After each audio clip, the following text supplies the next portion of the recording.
बिस्मिल्लाहिर्रहमानिर्रहीम। मैं मीर अब्दुल गुलजार और आप देख रहे हैं DMM न्यूज़। इस वक्त नाजरीन में शारा रेशम कॉलेज दुरा के करीब यहाँ पर एक दुकान है मक्का डेकोरेशन।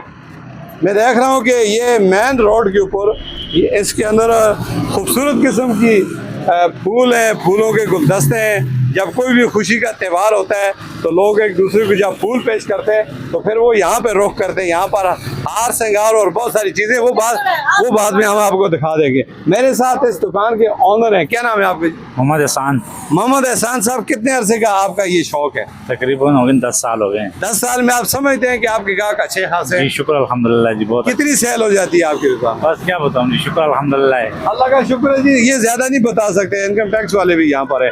ये साथ में मैं पाकिस्तान के जो झंडे हम देख रहे हैं और यहाँ पर भी रहे नजर है। 1 मिनट के लिए थोड़ा सा ये अपना मिली नगमा भी लिखा दें।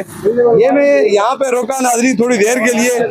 इतना शोर और गोल और इतना खूबसूरत